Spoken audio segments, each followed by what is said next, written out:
Welcome to the Aging Together podcast. I'm your host, Dr. Pooja Ashok Patel, an occupational therapist, board certified in gerontology with additional specialty certifications in dementia, fall prevention, and geriatric care. In this podcast, I interview guests who are experts in their fields and caregivers who share their lived experiences. Let's meet today's guest. Courtney Moore is an intuitive healer trained in classical Chinese medicine. She has a clinic in San Francisco where she offers acupuncture, bodywork, and Reiki, and also offers remote intuitive readings to clients around the world. She recently launched the Liberated Body, a 12-week course on excavating and releasing the energetic and emotional roots of pain in the body. Hi, Courtney. Welcome to the show. Thanks so much for joining me today. Thanks for having me. I'm looking forward to chatting with you. Me too. I'd like you to introduce yourself and maybe tell us a little bit about your journey. Yeah, well, my name is Courtney. I live in San Francisco. I work here as a healer. I have for about 20 years. I was raised by a single dad. My mom died when I was 1, so it was just him and me. And he died last year from pancreatic cancer, which was really difficult. And even with all of my training as sort of a caregiver and healer, it was a really steep learning curve those last few weeks with him. Sure. So I guess we can start with I think you briefly mentioned when we had initially talked your father's diagnosis and the prognosis.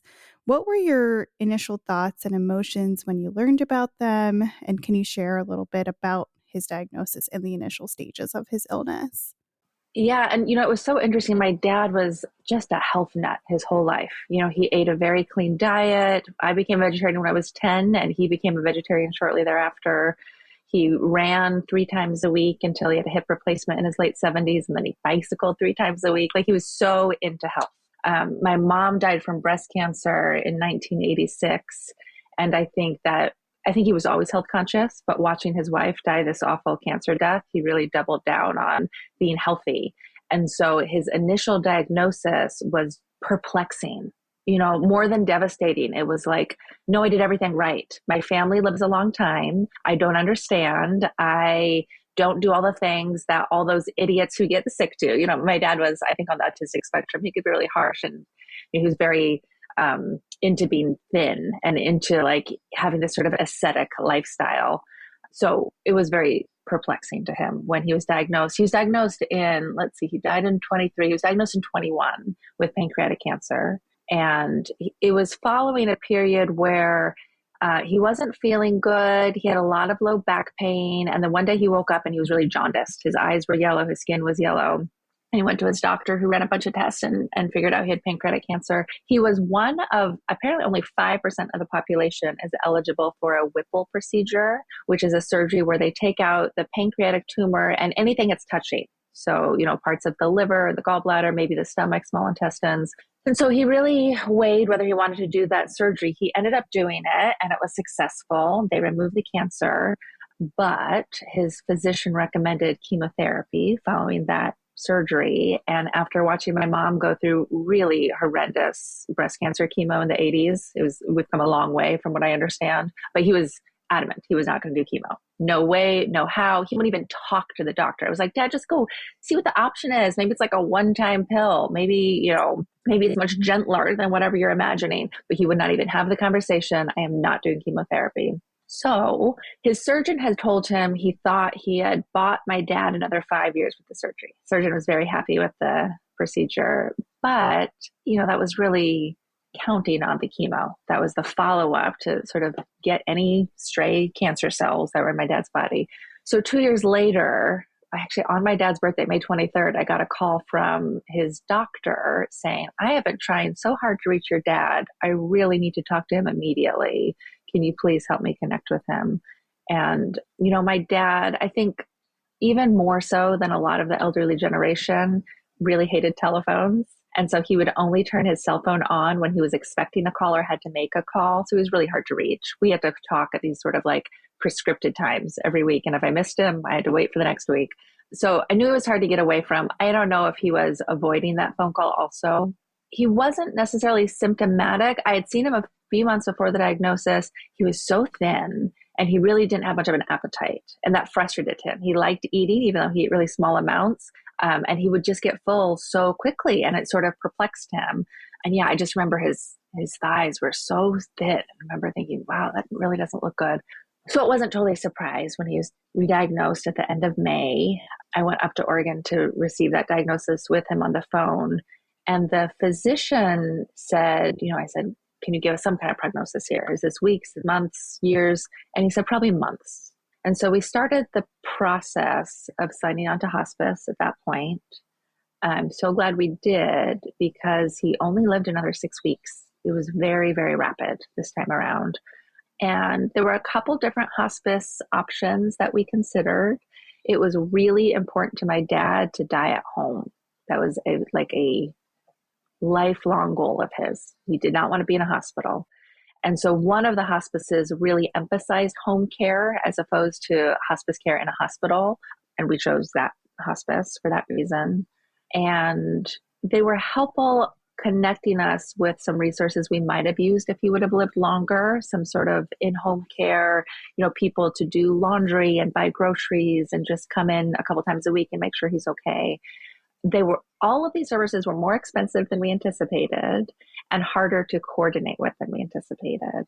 And so we sort of dragged our heels on that, which ended up being okay because he didn't live long enough to really warrant that kind of care. But I was grateful for hospice for sort of knowing where to send us and starting some of those conversations. I'm trying to find the concise way to tell this story.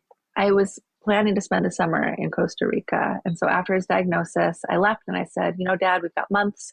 I'm going to come back in July and be with you again and see what the next steps are. And I'll coordinate your hospice care remotely until then. And the moment I landed in Costa Rica, June 10th, I got this strong intuition I had to go to Oregon. And I'm very spiritual. I feel very connected to my mom's spirit. I feel like she was just tapping on my shoulder for an entire week saying, you have to go to Oregon now. And I was like, Mom, I'm going in like a month, like chill. And she was like, no, you have to go now. And so I did. I booked a flight up to Oregon on Father's Day, which is my birthday also. And I spent a week with him. And I'm so glad I did. That was like the last real week I had with him. Because again, this proceeded so rapidly. The next time I'd see him, he was basically nonverbal and unconscious. I'm so grateful for this last week I had. I also have to just mention, my dad and I had a really complex relationship. And I've seen folks whose parents died sort of rewrite the narrative in a way that they could have had a better relationship with their dead parent if they, the person I'm speaking of, would have done things differently. And I've witnessed this time and time again. Parent-child relationships are complicated. And I've seen people really beat themselves up over this idea of, I could have made that relationship better. I'm grateful for this week I had with him because it reminded me how complex our relationship was. He wasn't easy. He had a bad temper. He was not cooperative. He was very selfish. That whole week, he was basically just like giving me orders and not in any way cooperating with what the doctors recommended, Like he was still going up and down the stairs several times a day. He was still trying to drive. He was not making any sort of plans for when he couldn't do that. In his mind, he was stubborn, but also I think no one wants to think about the fact that I might be dying in the next few months. And so he did not consider, what am I going to do about going up and down those stairs? What am I going to do when I need to feed myself and there's no one here? He did let me buy him a little mini fridge, which I put next to his bed. His bedroom was upstairs. So I put that in for him.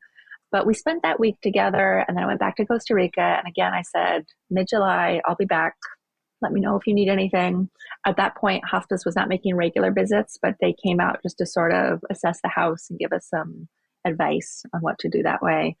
On July 3rd, I got a call from hospice that said, if you want to see your father again, you need to come on the next plane. Like, we don't think you might not even get to see him again. Like, by all means, get on the plane and do your best, but this is proceeding very, very rapidly. And I had talked to my dad a week previously, and I heard it in his voice. I heard that something had shifted. He was very ill. There was some, I don't know, fatigue or resignation or exhaustion in his voice that told me, oh, we're in a different phase of this disease now. We have progressed to a new chapter. So I did get on the next plane out of Costa Rica. I flew home on July 4th. I got a speeding ticket because I was so distraught trying to find my Airbnb and get settled with him. And the next 9 days that I spent with him were so difficult and unexpected, and I felt really unsupported, which was hard. Hospice kept saying, he's going to go any moment. That was the message, like, you're lucky you got here to say goodbye, but like, it's going to be hours or days now. And I got there on like a Monday or Tuesday, I think. And every day it was basically like, oh, you're still here. Every time someone came over, they were surprised to see me. They were surprised they were making another visit, which is really hard because, again, it lasted 9 days. On Friday, they said, we'll be surprised if we see you on Monday. And I had to call them on Saturday and say, I need you to get someone out here. They don't often make weekend visits, apparently. But I said, we are in like late stages of dying, and I don't know what to do. I really need a nurse to come out here. One of the things my dad did in those late stages is, and apparently this is common, he kept trying to get out of bed. And he said it was because he needed to go to the bathroom. He needed to evacuate his bowels. He had already had, I'm sure you deal with this topic. He'd already had sort of like the big blowout that often happens near the end of someone's life. And we had to clean that up. He had not eaten. There was no way he had to evacuate his bowels, right? And so I was so confused, and he's not lucid. He's so weak, and he hasn't eaten in days and days. And he manages somehow to like get his legs out of the bed and start to push himself up. And, I am not equipped to deal with this. We don't have a hospital bed in the house. He's sleeping in a king bed. We don't have handicap friendly things in the home for him to get from point A to point B. So the hospice nurse who showed up was so helpful. And she said, often in these late stages, people know they have to go somewhere. They know they have to die. Their spirit knows it has to leave, but their mind interprets this as, I have to go. Okay, I have to go to the bathroom. I will get up and go to the bathroom. And so she checked, she did some exams on him. He was like, no, he does not need to use the bathroom. And it's really not safe for him to keep trying to get out of bed this way. Like, he's going to fall. He's going to hurt one of us, because it was so difficult to get him back into bed once he had halfway gotten out. And at that point, he was in so much pain. Every time we moved him, he just howled in pain. It was so hard for me, I think, especially just to see him suffering.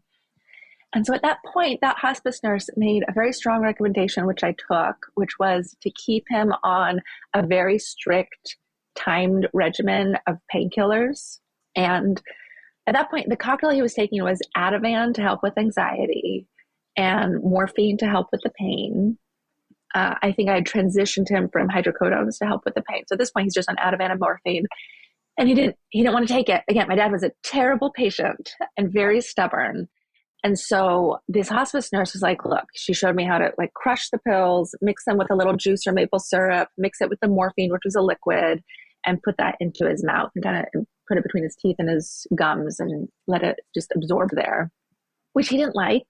He sort of fought me at first. And again, this was why she was like, no, you just need to stay ahead of it so that he can't fight you. You need to like basically sedate your dad so that he doesn't hurt himself and doesn't fight us, and he can just let his body die. And I followed her advice. I understand why she gave that advice. I don't think it was bad advice. I also, for me, I knew he didn't want that. And I have a good friend who's a nurse, a friend's mom, actually. So, she's like in her 70s. She's been nursing her whole life. She's done plenty of end-of-life care. And she said, the best thing you can do for your dad is give him the death that he wants. So if he wants to stay at home, figure out how to keep him at home. And if he wants to be stubborn, let him be stubborn. Like, just let him have the dignity of dying the way he wants to. Another hospice nurse I watched on TikTok said, people die the way they live. That has always stuck with me, because my dad was stubborn and did things on his own schedule and was not cooperative. And, that's how he died. He held on for those 9 days. I don't know what he was clinging to, but he would not let go. And he kept trying to get out of bed. He was doing things his way. And so a part of me regrets sort of forcing the medication, because that's not how he wanted to die. And what's really interesting to me, so it took him 9 days. On maybe the 7th day, I do psychic work myself. I work with a lot of psychics. I talked to a psychic I've worked with for many years. And she said, what are you giving him? He doesn't like it. And I told her, and she said, stop the Ativan. It doesn't make him feel good. Makes him not know who he is. And your dad really needs to know who he is in order to let go.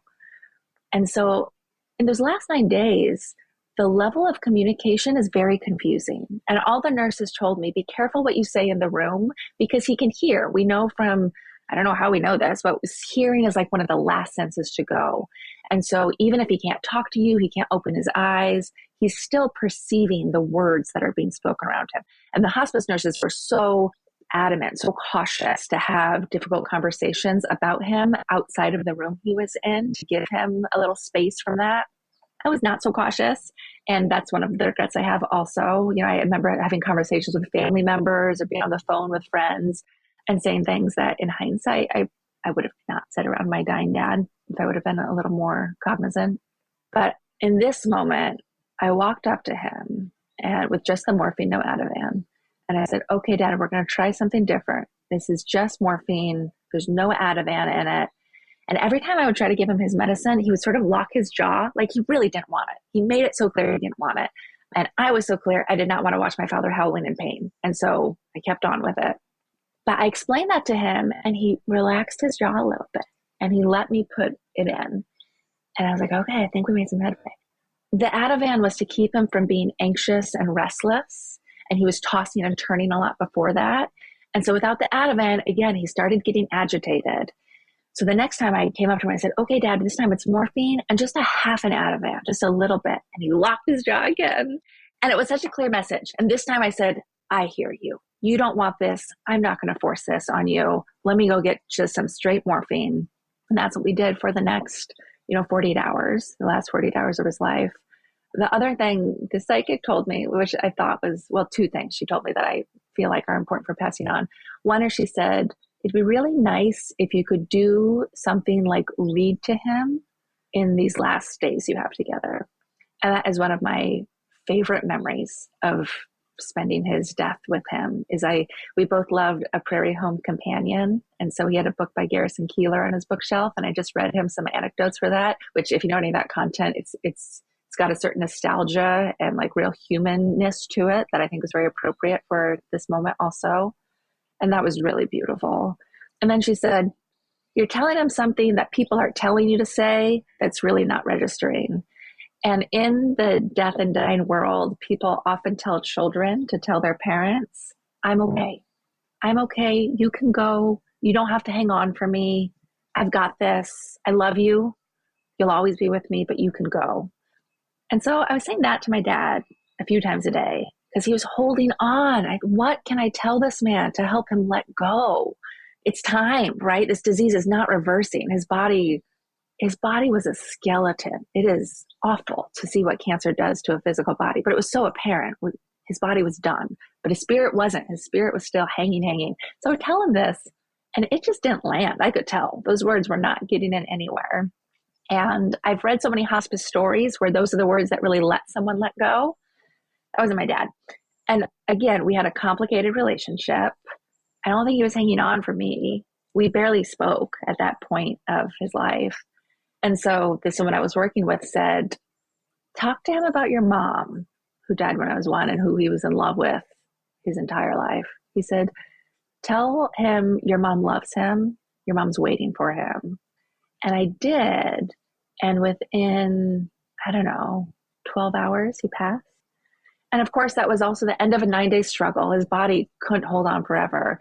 But there was something really significant about giving him the presence of mind to, it's sort of like the dignity of again, presence. Like he needed to be with himself, to be in his right mind in some capacity to choose to let go, combined with, this message about his wife who he had longed for all these years. And so I had to go back to San Francisco. I didn't know how long this was going to stretch out. And on a Thursday night, I flew out and my aunt and uncle took over caretaking. They do often say in hospice that people die when the room is empty, that sometimes people want to die alone. That really struck me. I had a soulmate cat who died a couple of years ago. And she clearly did not want to die around me. It was too complicated to share here, but like she found a way to die when I was not anywhere near her. And I think there might have been an aspect of that too. I said goodbye to him that night. I said, Dad, I'll come back on Monday if you're still here. But I think he wanted me to go. And I am so grateful I was not the one who found the body and had to call the undertaker and deal with all of that. My aunt and uncle did that. I'm so grateful to them. I could have handled it, but yeah, it was like, it was right. The way he left was right. And so, yeah, I think that's my story about my dad's ending. Thanks so much for sharing that. I know I've experienced a lot of what you've shared, in my own practice, but also personally. I've seen my paternal grandfather, we did hospice at home. So with cancer, and I saw that. My maternal grandfather, we did hospice in the hospital because it was like end stage, last few days. And then we just had a very close friend who passed from brain cancer who did hospice in a hospice facility. And so I've had personal experience in 3 different stages, right? Or 3 different environments. And it's really interesting how different the experience can be, but at the same time, how similar the process can be. And absolutely kind of what you touched on at the end of there of like, they're seeking permission, right? And they want certain people in the room and they don't want certain other people in the room. And I experienced it firsthand with at least 2 of the 3 of those situations, just constant reassurance and constant like, hey, we're good, like it's time, right? And that's heartbreaking because you don't know how long that's going to be. You don't know. Again, like you said, like sometimes they say it could be days to weeks and then it moves to hours to days. And then you're just waiting for that. Okay, when is it going to be minutes to hours? Right. And then that minutes to hours phase is so long sometimes. And it's so hard on the person who's there because it's exhausting emotionally for everybody who's just waiting for someone to die. Right. It's so hard. And it's so hard to know how to show up for your person in that stage. Do they want you in the room? Do they want you reading to them and saying nice things? Do they want space? Do they want privacy?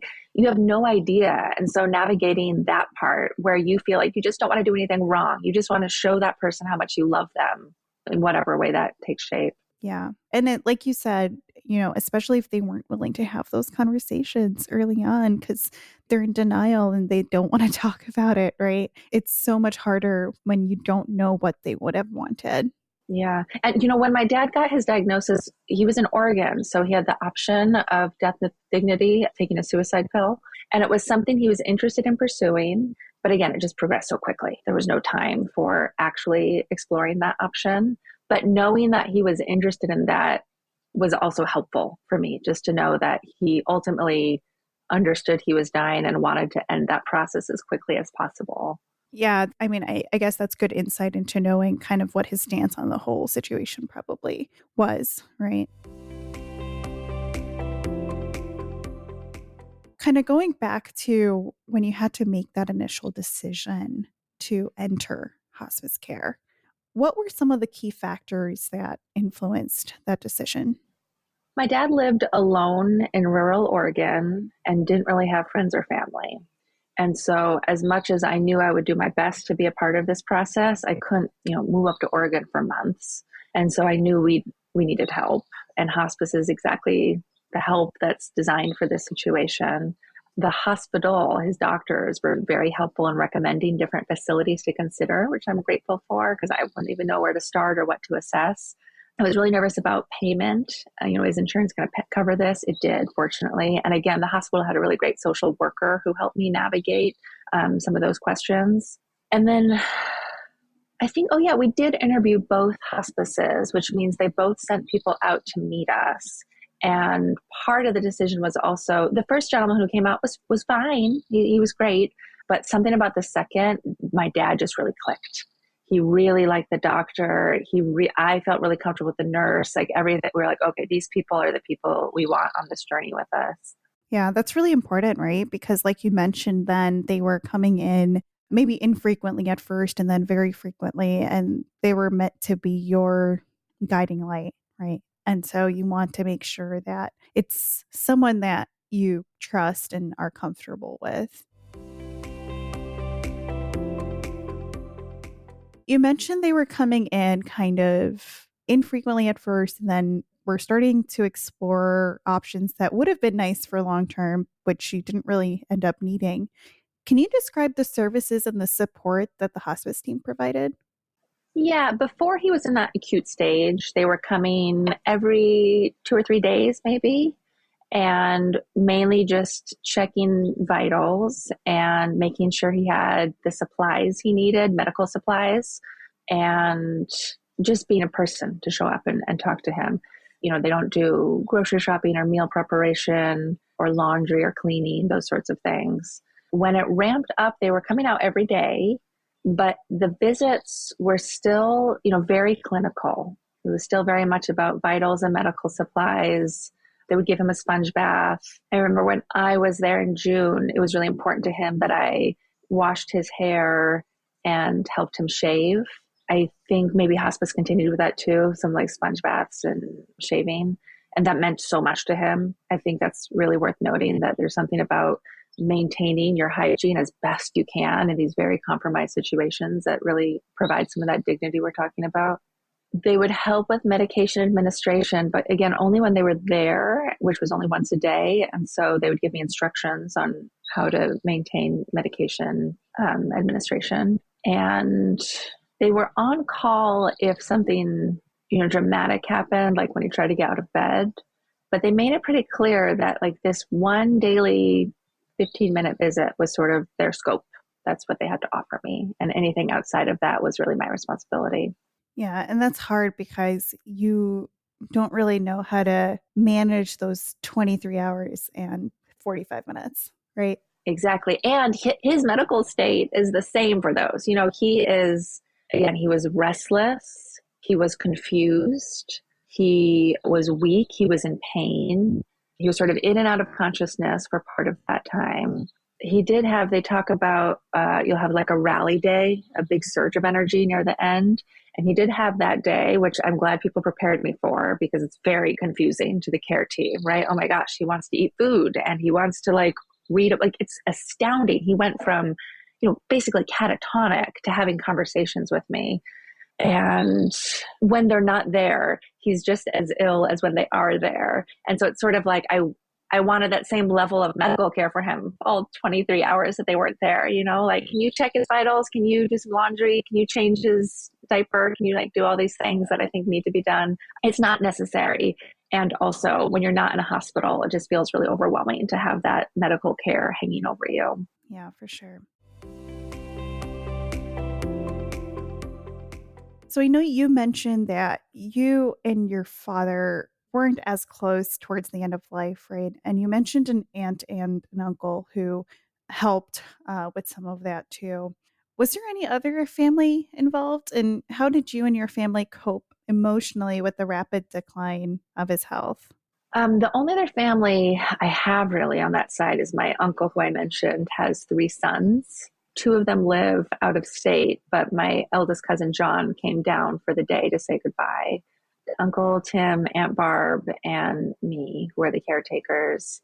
Tim and Barb live on the coast, so they came by once or twice, but it was kind of a far drive for them. I would say our family really doesn't do emotions. That's kind of our vibe. And so, we didn't really talk about how hard it was. We didn't really acknowledge how dramatic this experience was for all of us. I could see it was really hard for Tim. He's my dad's brother. But that was expressed, people show grief in weird ways, especially if you're not very emotionally literate. And so Tim really didn't want to be around my dad. He wanted to hang out downstairs and support me by like bringing lunch, but he didn't want to see him. And I get it, and I think Barb was the one who found the body and sort of tended to things that way. But I don't think, again, we don't really talk about emotions, my family.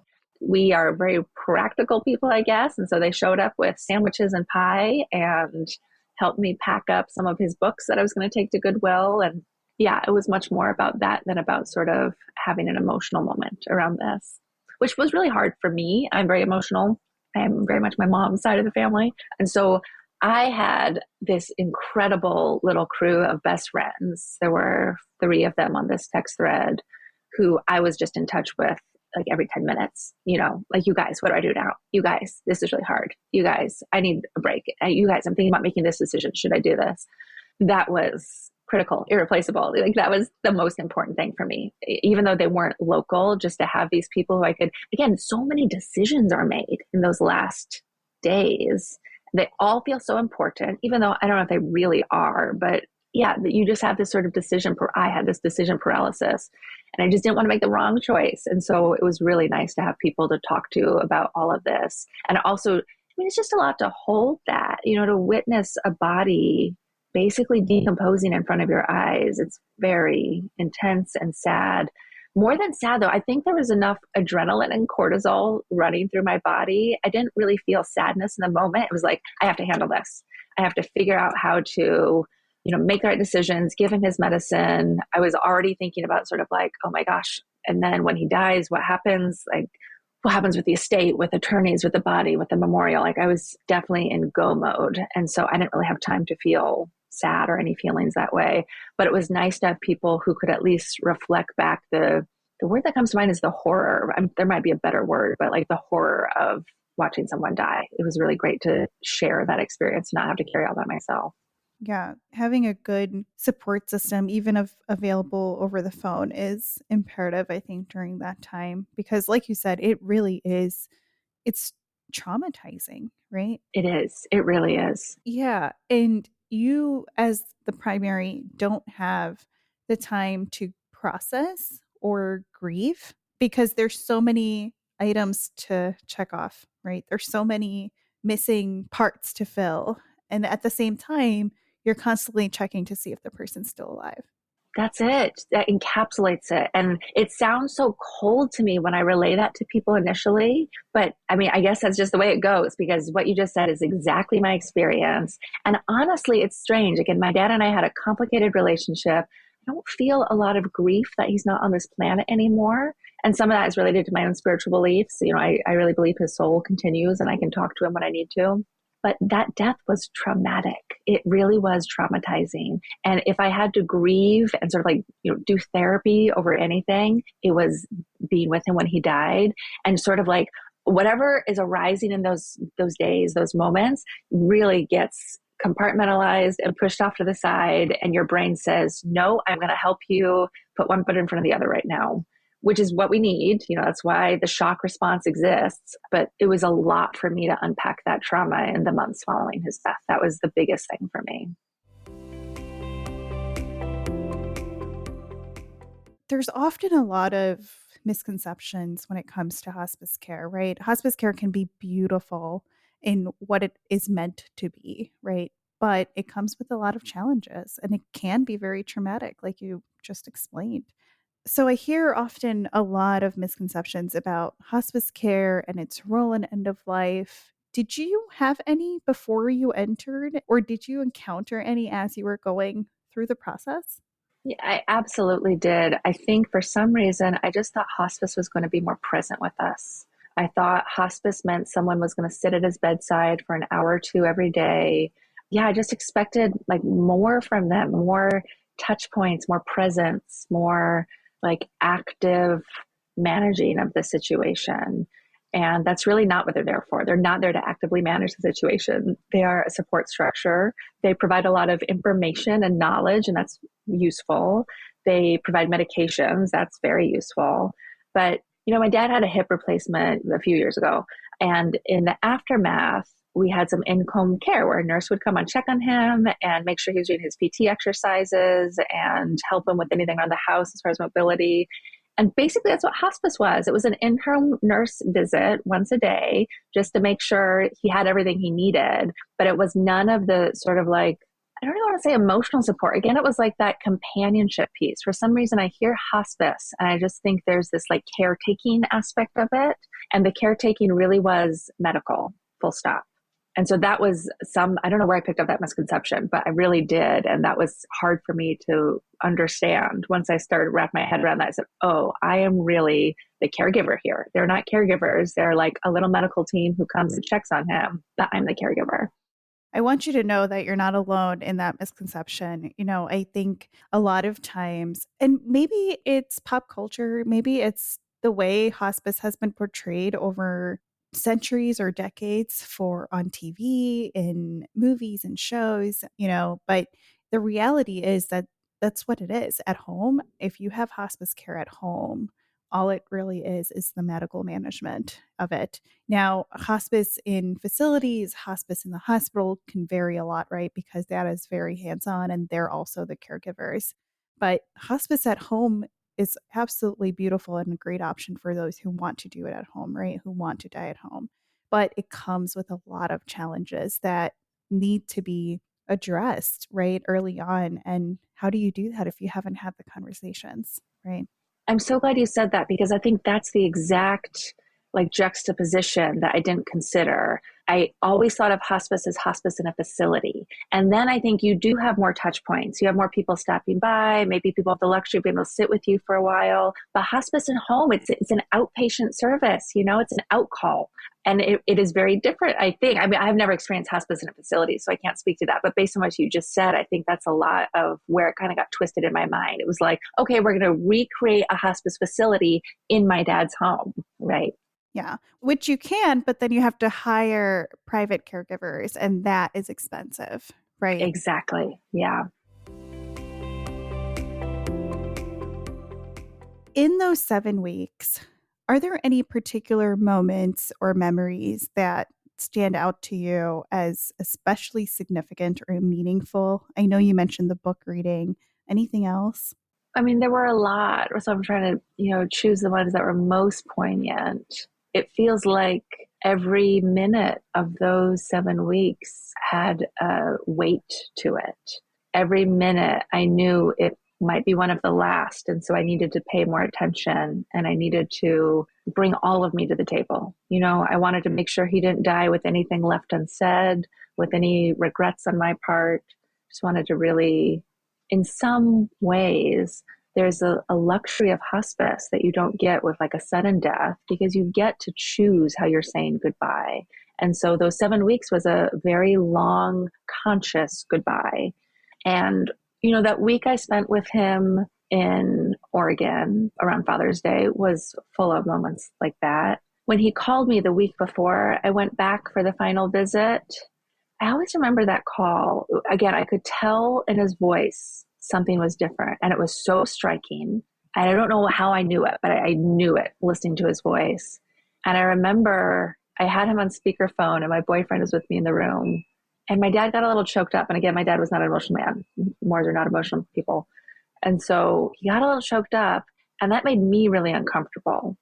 And so I sort of glossed over his moment of getting choked up. And afterwards, my boyfriend was really right to say, like, I think that was your dad trying to say goodbye. That was the moment. He was acknowledging what was happening. It was like this sliver of not being in denial anymore and wanting to connect with you. And I do regret not being able to meet him there. I forgive myself for it because I understand completely why I reacted the way I did.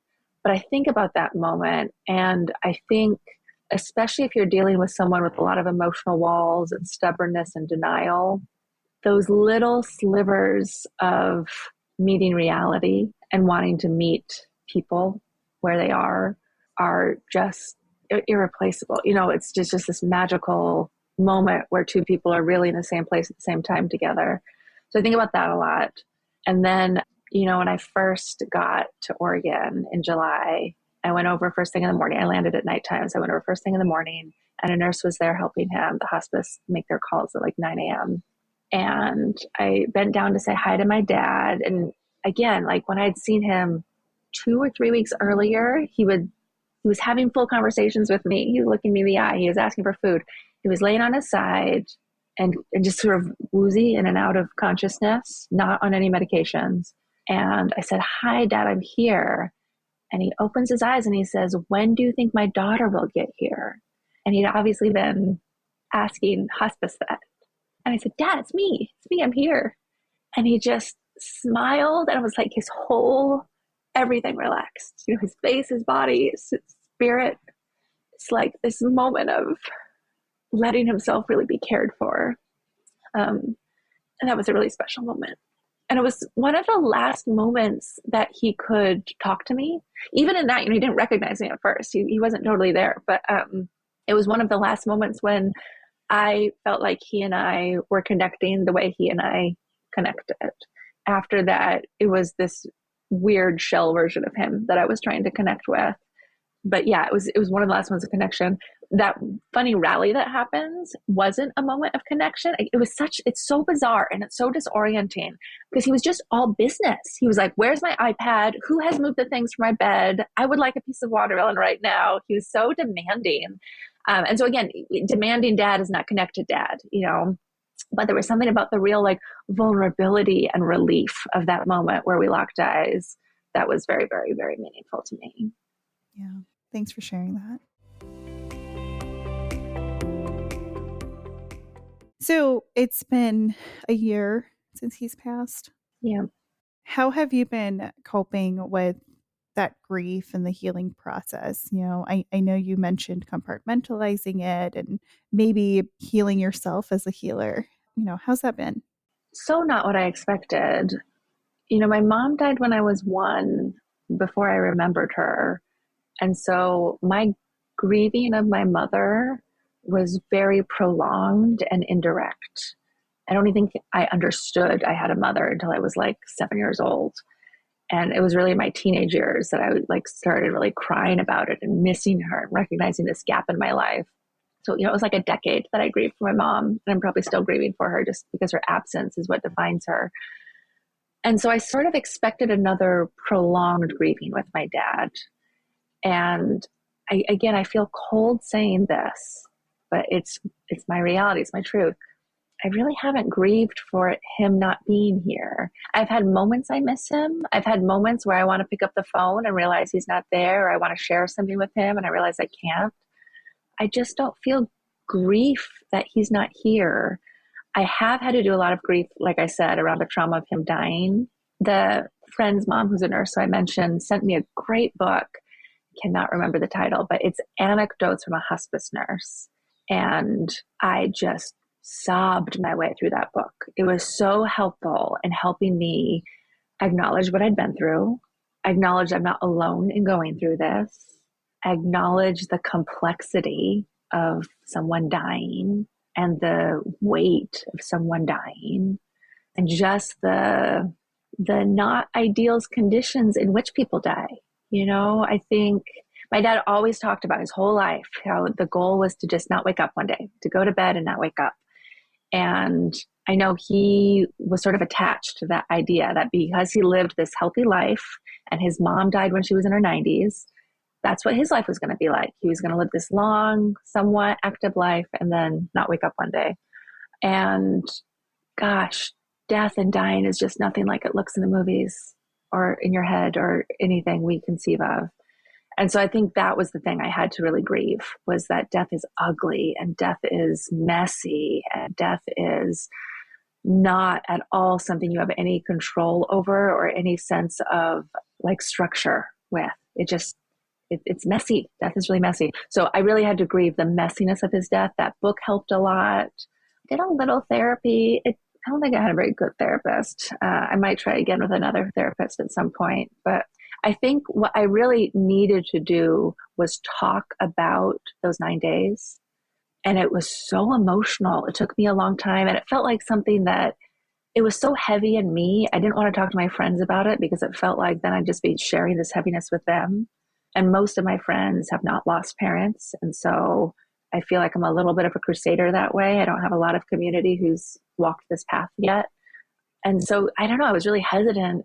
I also just felt like, oh God, Courtney, you're still talking about this. And I know that's not how anyone sees it, but that's how I felt. It's like, oh, do I still want to talk about those awful days when my dad was dying? Isn't it time to move on from that? Can we talk about something lighter than that at dinner or breakfast or whatever else? So when I eventually could talk to someone about how hard those 9 days were and really feel that pain, that was a really important turning point for me. Kind of a cliche, right? You have to feel your feelings to let them move through you, but that's what it took. You do. I mean, you can't process it without talking about it, right? Do you feel that sharing this story with others now helps with your healing process too? I think so. I'm surprised how much I've been able to relate these stories and not get too emotional. I've had a couple moments where it really rose up, but yeah, it feels like it's becoming more of a part of my story instead of like a trauma that I'm recovering from. And I sense that grief is not linear and doesn't make sense.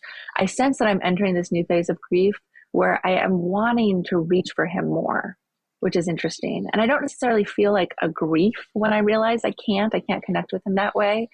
But, we only saw each other once a year and we talked on the phone every week, once a week for 5 minutes. There's a way that it's like slowly creeping into my full consciousness that he's gone. And so I guess recognizing that aspect has been helpful, that, okay, that's what it's been like up until now, but it's not.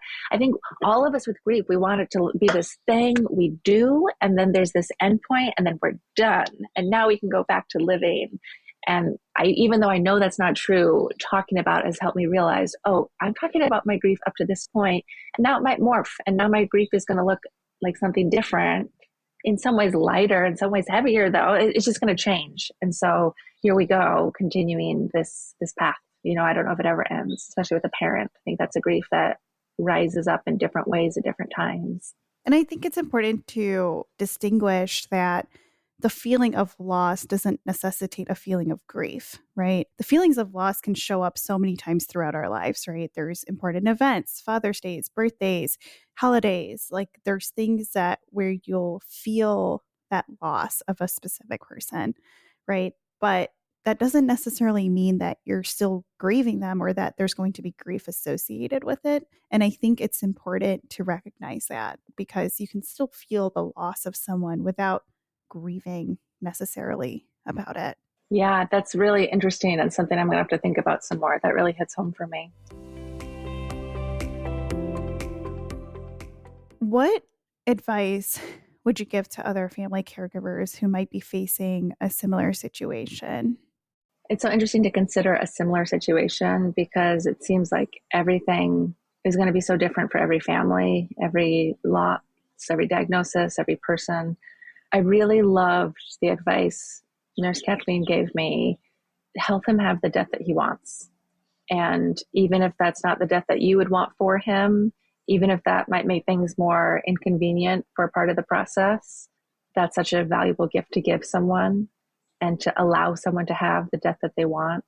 So I would say really focus on that. What kind of death does your loved one want? And let that be more important than what you want or sort of like what's convenient for your family. I think that's a really good piece of advice. It's really important to really try our best in honoring their wishes and honoring what they would have wanted. And then, like you said, having a good support network is just so important. It changes the whole experience. And so I know families are complicated. If family is not that support network, even if, family is close, you might really gain a lot of insights or solace by reaching outside of your family unit to find some of that support and share your journey as you're going through it. Definitely. Now, as we're wrapping up, I like to leave the audience with a takeaway as best as possible, and I appreciate where you said every family is going to be different. Every situation is going to be different. But what is one takeaway you'd like the audience to consider as it relates to maybe caring for a parent specifically while they're in hospice care? I think it's really a gift that you are giving this person and that hospice is giving this person. I think hospice is such a gift. I'm so grateful for the institution, even though it isn't what I expected, but just to have access to that sort of knowledge and just to like demarcate this transition out of this world as a special time and place. I remember I dated someone once who was an EMT and he was with a lot of people when they died. And he thought this was such an honor. He said, some people get to be in the room when a person is born and we celebrate that. I get to be in the room when a person dies and I celebrate that. I thought that was so beautiful. And I think there's something to that in our hospice experiences also. We get to be a part of this sacred transition out of this world. And it is absolutely a gift. And the fact that you are making it a special time is something to celebrate. Again, it's such a different experience than, a death by a car crash or a heart attack or something where you don't have the process of dying. And so even though it's sad, celebrate this sacred transition. Find a way to really acknowledge the gift of this sacred transition for yourself and for them. I think that's beautiful. Courtney, thank you so much for sharing your heart-wrenching lived experience as a family caregiver. Thank you so much. It really meant a lot to talk here today.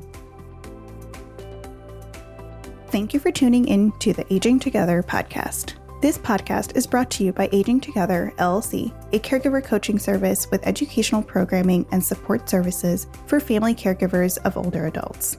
This episode was produced by me, Dr. Pooja Ashok Patel, in partnership with Natural Eye Media.